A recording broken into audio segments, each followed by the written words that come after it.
called the art critique. And an art critique is when you get to really look at a piece of artwork with a fine-tooth comb and just see every single detail of it.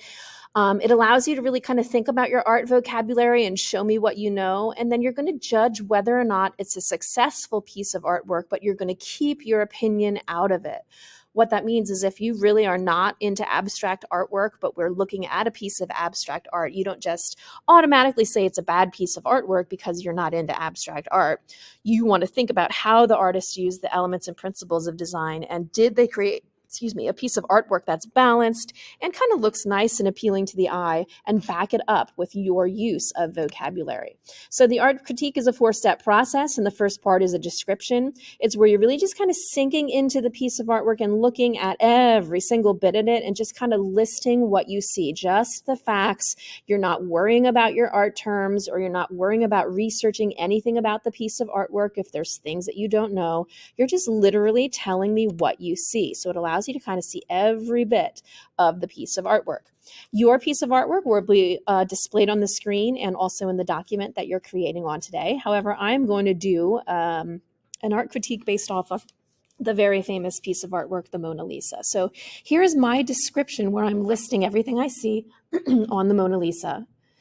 This is the Mona Lisa by Leonardo da Vinci. I'm going to write that because it's a fact that I know. And then the other things I'm going to do is just list visually what I see, kind of pretending that someone's sitting next to me with a blindfold on, and I'm trying to describe to them what's in front of me, even if they cannot see what I'm looking at. So I'm looking at a portrait of a woman. The woman takes up most of the canvas's foreground. She has dark hair that's about shoulder length, dark eyes, and a very dark dress. She's facing us with her hands folded in front of her body. Behind her, there's a well-developed landscape. I see a trail that leads back to an area that has trees and water. And then right above her head is sky. The analysis is the first part of an art critique where you're really going to use your art vocabulary. You're going to show me that you understand the elements and principles of design that we talk about in class. And you're just going to basically look at all the elements and principles of design that will be listed on your document and just pick out the ones you think the artist used the most in the piece of artwork. So you're describing how they used each element or principle, and you're showing me what you know by using your art terms. So here I'm going to use my vocabulary to analyze how the artist used the elements and principles of design in the Mona Lisa. Da Vinci used relatively dark colors with dull intensity in this piece. Intensity is how bright a color is, if we haven't talked about that yet in your class. It's a very balanced piece of artwork because the woman is almost perfectly centered. She is nearly symmetrical, but not entirely the same on both sides. The painting is very soft, and there's no dominant line quality. There is not a lot of texture, but there is a nice range of value. Her skin is a light value, while her dress, hair, and eyes are a very dark out value. And the background has a range of value as well.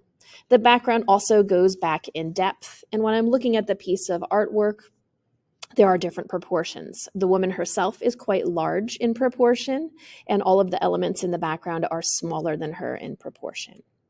The interpretation of an art critique is probably the most creative part. Here you can really be creative and kind of have fun, and it's a chance for you to kind of dive into the mood or the emotion of a piece. You're able to make up a story behind the piece of artwork. You can't get it wrong, but it allows you to really think about what you think the artist might have intended, or what kind of mood you think that the art gives off and why. It kind of helps us evaluate the piece more. So for my interpretation of the Mona Lisa, which is not fact, I'm just making up a story behind what I see, I'm going to say the following. This is a painting of a mysterious woman. Her skin tone is quite pasty. She seems to stand outside her castle and probably isn't outside a lot since she is not very tan. I think she's probably royalty because she wears what looks like an expensive dress. Here she seems to admire the beautiful land she lives on and the life she's been given, but cannot bring herself to smile. I think she's not truly happy because maybe in a month she'll be forced to marry a man she does not love. Is that factual? No, but it kind of sets the stage for what might the story be behind the piece and what kind of emotion am I getting from it. The final part is the most important part. That's where you're judging the success of the piece of artwork. In judgment, this is your second chance and opportunity to really use your art vocabulary. You again want to leave your opinion out of it. You might not hang the piece in your artwork, piece of artwork in your home. You might not love it, but you still want to back up whether or not it's a successful piece of artwork by using your vocabulary, even if it's not a piece that you love. So, is it successful or not? Here, I'm going to judge the Mona Lisa. And I'm going to use as much vocabulary as I can.